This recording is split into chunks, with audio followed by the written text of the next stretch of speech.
What is going on, everyone? Welcome back to another video. It's your boy Dusank here. Today we are checking out why was this plane invulnerable, the SR-71 Blackbird story. We've done a couple of reactions about the Blackbird, so this is another one here for you guys.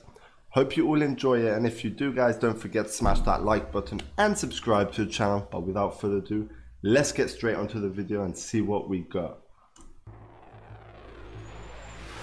Whew. Thanks to Squarespace for making this video possible and for helping launch my new mustard store. More on that after this video. In the midst of the Cold War, two MiG-25s raced to intercept the threat along the Soviet border. They're the fastest. Look at that design though, it actually looks sick, bro. Like, that is sick. Fastest interceptors ever built. And if they really push their engines, they can reach an incredible Mach 3.2. But it's not enough, because what they're chasing can outrun and outclimb any threat. A plane engineered to be invulnerable.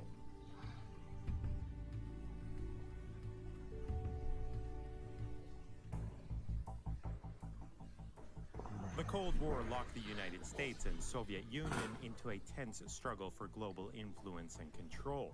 Both sides poured enormous resources. Oh, look at that nuclear right there. It's like the mushroom, they say. Technology.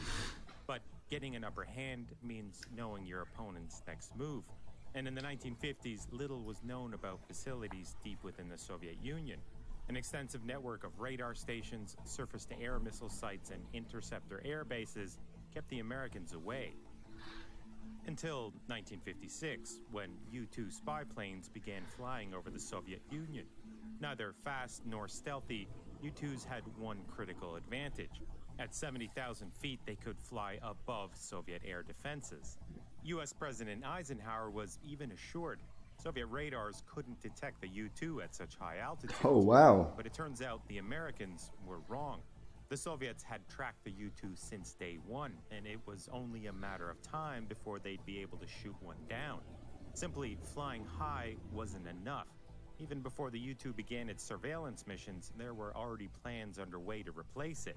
Because true impunity over Soviet airspace would need a combination of incredible speed, altitude, and stealth.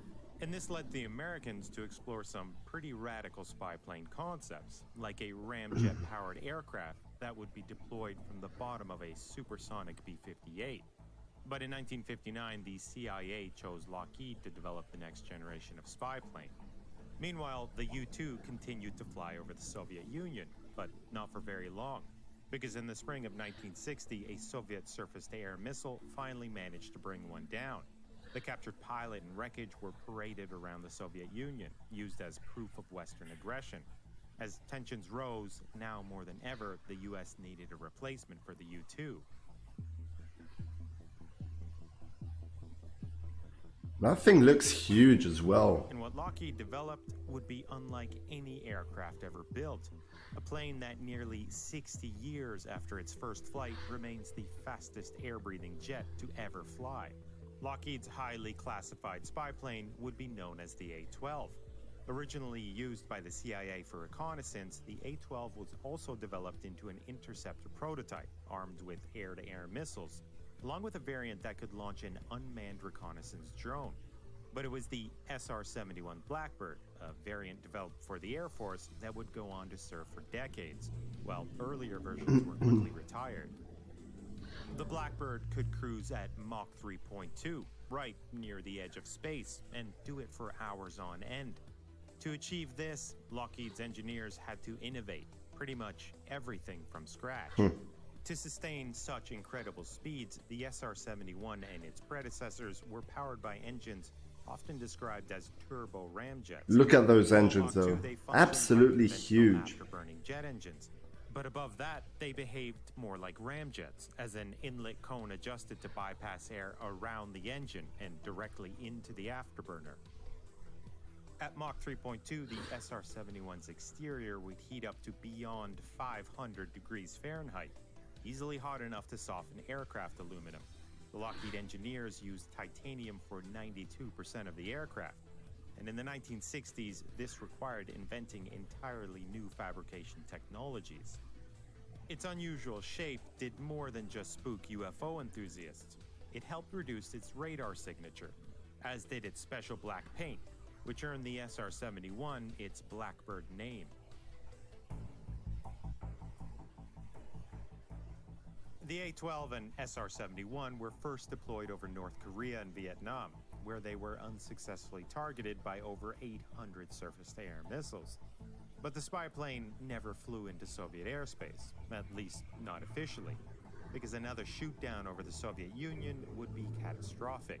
So instead, the SR-71 flew along its borders, using its powerful side-looking radars and cameras to peer hundreds of miles into Soviet territory. And that frustrated the Soviets. In 1976, Viktor Belenko defected to the West by escaping the Soviet Union in his MiG-25. He described the frustration of trying to intercept Blackbirds. The MiGs were Mach 3 capable, but only for a few Ooh, look at these time, ones. not for hours like the Blackbird. Nor could they climb to reach the SR-71's incredible altitude. Even their enormous R-40 missiles lacked the guidance. Bro, those missiles though, unreal. The SR-71 head-on.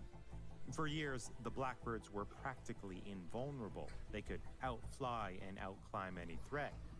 But by the 1980s, MiG-31s were roaming the skies. Equipped with sophisticated radar and long-range R-33 missiles, they posed a legitimate threat, as did a new generation of Soviet surface-to-air missiles. But the greatest threat to the Blackbird wasn't an enemy missile or jet, it was itself. No Blackbird was ever lost on a mission, but more than a third of the 50 built were destroyed in accidents. One literally disintegrated around its pilots.